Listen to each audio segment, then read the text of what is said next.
Kalian pasti udah pernah lihat gambar yang dibikin sama AI. Ada banyak platform online yang menyediakan service untuk membuat gambar menggunakan AI. Contohnya tuh seperti Midjourney, ChatGPT, ataupun Gemini.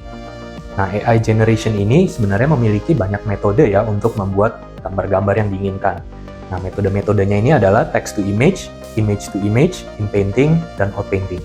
Nah, di video ini kita akan membahas metode-metode ini, bagaimana caranya kita bisa menggunakan keempat metode ini untuk menghasilkan gambar yang diinginkan.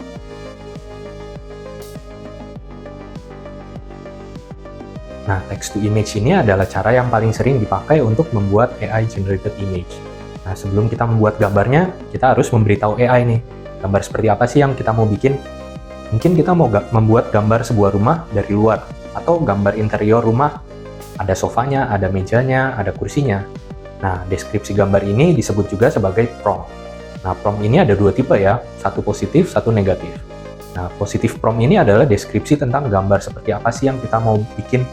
Sedangkan negatif prompt ini adalah deskripsi gambar atau komponen yang tidak diinginkan di dalam gambar kita. Jadi misalkan kita buat gambar sebuah ruang tamu. Ya, ini membuat gambar ruang tamu dengan TV-nya. Kalau misalkan kita nggak mau ada TV-nya, nah ini kita bisa tambahkan TV ini ke dalam negatif prompt. Jadi AI ini akan mengurangi probabilitas munculnya TV ini di gambar akhir. Nah, hasil gambar yang didapat nanti itu akan tergantung dari prompt yang kalian masukkan tadi. Nah, selain prompt, hasil ini juga bergantung dengan yang namanya itu seed. Nah, seed ini memberikan randomness kepada hasil gambar.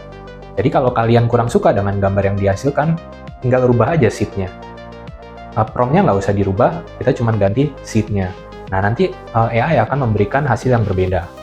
Selain kedua faktor ini, seed dan prompt, masih ada banyak faktor-faktor lain yang mempengaruhi hasil yang kalian dapatkan. Contohnya seperti sampler, sampling steps, dan checkpoint model.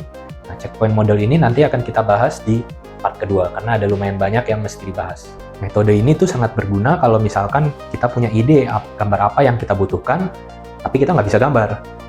Nah, gambarnya ini bisa nanti dipakai untuk post social media, untuk infographics, background image, presentasi, dan lain-lain.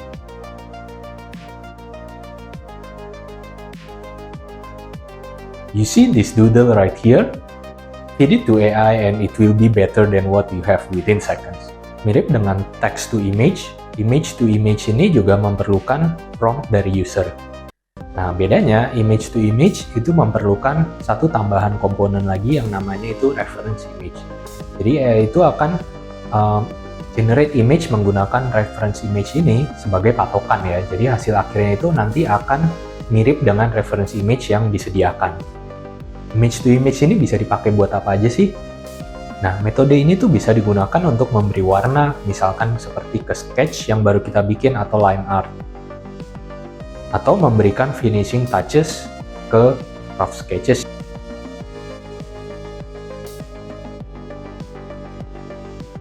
Kalian lihat foto ini bakalan lebih bagus lagi kalau nggak ada orangnya. Cuman kalau mau foto pas lagi sepi ya, itu mesti datang pagi-pagi atau malam hari. Repot banget. Pengennya sih sebenarnya di Photoshop aja orangnya supaya hilang. Cuman masalahnya saya nggak bisa Photoshop. AI in-painting nih solusinya. In-painting ini tuh berfungsi sebagai AI photo editor ya. Kalian tinggal highlight nih bagian foto mana yang kalian ingin rubah, masukkan prompt yang kalian inginkan, lalu AI ini akan mengisi bagian yang di-highlight tadi sesuai dengan prompt. Nah, proses ini tuh sangat mirip dengan editing foto di Photoshop.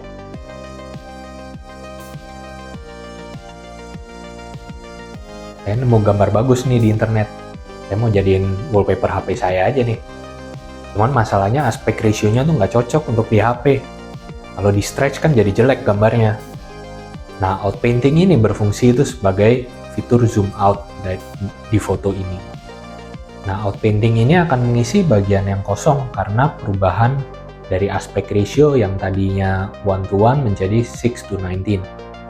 Nah, outpainting ini akan menggunakan konteks dari gambar tersebut. Jadi biasanya kita nggak perlu kasih prompt lagi.